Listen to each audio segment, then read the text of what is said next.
เปิดประสบการณ์ที่แตกต่างกับการตกแต่งห้องรับแขกให้หรูหราและสวยงามใน1ห้องพร้อม3ความรู้สึกด้วยกะโหลวิกตอเรียลอฟสไตล์เป็นการตกแต่งให้ความรู้สึกกว้างสบายช่วยสร้างบรรยากาศที่น่าอบอุ่นเป็นธรรมชาติมูนไนท์สโตนช่วยเพิ่มความน่าค้นหาและความหรูหราสวยงามกะโหลฝามาโบไลท์เก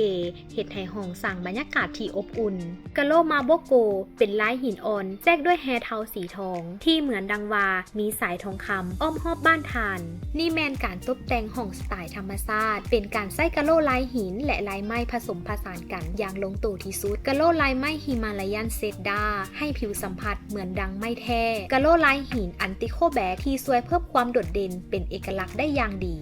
กะโหลแฟนตาสติกคริสตัลที่เป็นลายหินอ่อนสีขาวเฮ็ดให้ห้องสไตล์นี้สง่างามอย่างสมบูรณ์แบบห้องสุดท้ายได้รับแรงบันดาลใจมาจากห้องในฝันของไผหลายๆคนที่มีความหรูหราและทันสมัยไปพร้อมๆกันกะโหลสกาเลตคีทเฮ็ดให้ความรู้สึกย้อนวัยกลับไปเป็นเด็กอีกครั้งกะโหลโรซาเลียโกลวดลายหินอ่อนสีเหลืองทองช่วยเพิ่มความหรูได้เป็นอย่างดีกะโหลเพอร์ลาสโนเฮ็ดให้เรือนของทานสง่างามตามตัวตนของกะโหลวิกตอเรียดังสโลแกนวิกตอเรียอิลิแกนดีไซน์เป็นเจ้าของเรือนงามได้แล้วมื้อนี้ที่สุวรรณีโฮมเซ็นเตอร์หรือสอบถามได้ที่เบอร์ 021561111 สุวรรณีโฮมเซ็นเตอร์จินตนาการที่เป็นไปได้